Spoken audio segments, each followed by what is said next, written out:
Jumping into hunt can feel like a bit of a challenge for new players. There's a lot to wrap your head around. Trades, weapons, consumables, tools, and then you still need to figure out how and when to use everything. But I'm not going to be focusing on that.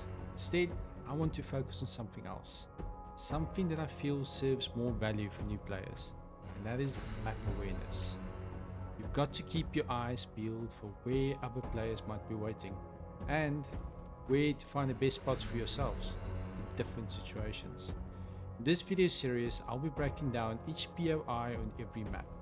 We'll be exploring each location in two parts, focusing on the outside and then the inside of each POI. I'll be sharing my insights and strategies that work well for me and my posse.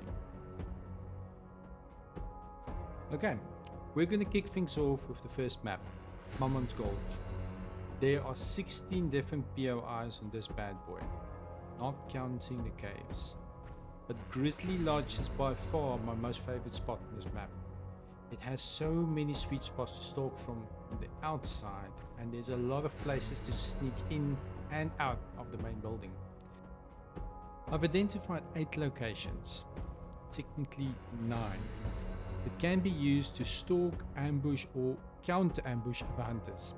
I've given each location a rating out of 5 for its line of sight, cover and ease of relocation. South River 1 is located on the west side right along the border, with a nice overview of the main buildings on the other side of the river, as well as the one cave entrance. To the east, you've got the river that lines up perfectly with the paths that hunters will take to cross it, to either get to the lodge or to move away from the lodge.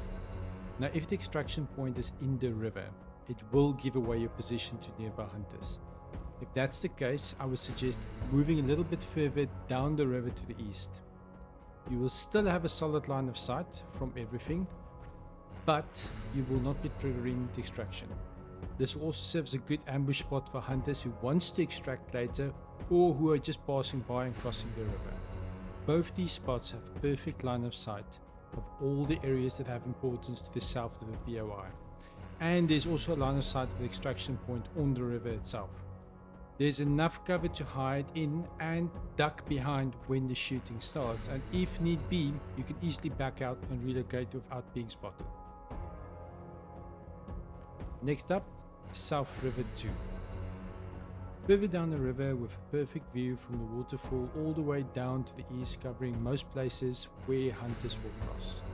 But the line of sight to the main building is completely blocked by the cabin, which is unfortunate. There is enough cover to hide behind that will serve you well if you need to safely relocate. South River 3 is the last of the river locations, more to the east with a partial view of the main buildings. Although the line of sight is not perfect from this position, it does serve well for duos and trios that are playing well on the team. Lower MMR teams will not always stand and fight once their dark sight is done. If they get pressured from the north, they will most likely try to flee to the south, and that's where you will wait and greet them. East Forest is situated to the north of the river, giving you a clear view of the main entrance and windows of the main building. There are plenty of trees to duck behind, which makes it a great spot for targeting peeking hunters.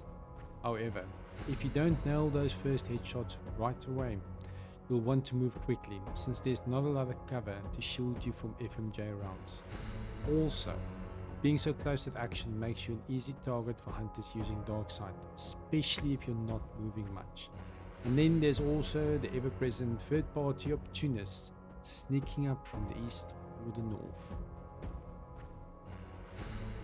On a side note, if you're planning to sneak in really close to the compound itself, take note of the dog cage to the east of the cabin. If the wood is red, then it means there will be animals inside. You can have a peek at it from a distance. I would also suggest, if you're planning to go past that way, take it out before you move in, otherwise you're going to give away position. If you're looking at it from a distance and the wood is grey or brownish, then it means there's no animals active.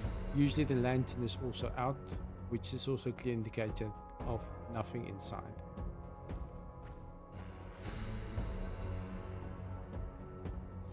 You can reach the roof of the river cavern from the inside using a ladder.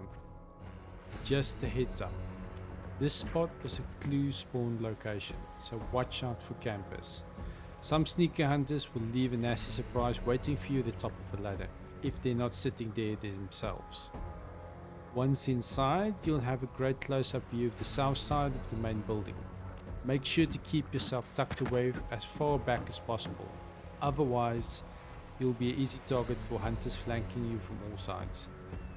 While I've managed to take out plenty of hunters across the river from this vantage point, be cautious. You're pretty much exposed from just about every angle. If you get spotted, there's not much safety inside the cabin as well, and trying to escape when things heat up is nearly impossible. You will most likely have to stand your ground and fight it out. West Forest offers a clear line of sight to the main building's west side entrance and windows. However, there's not much cover aside from a rock face near the riverside, which means you're pretty much in the same situation as with the East Forest location. If your cover is blown, I recommend making a quick getaway to the north and find a safer spot to relocate to. That said, this location has served me well for ambushing hunters coming from the north who are trying to extract by the river. They're usually more focused on what's happening inside the building rather than checking the brush outside. The watchtower is situated just north of Grizzly Lodge, and honestly I think it's the best tower on the map because of its height and the prime location. You've got clear sight lines to 3 key spots: Grizzly Lodge, Black Stockyard, and one of the extraction points just west of it. It can provide decent cover if you know how and when to peek, but getting out there can definitely be tricky. You'll be exposed and might take a few shots while trying to relocate. Out of all 8 positions on the map, I rank this one as my number 2. It's definitely worth using if you're playing smart. So, if you agree or disagree with my options that I've provided, let me know in the comments. Thanks for watching, guys. Hope this helps, and happy hunting.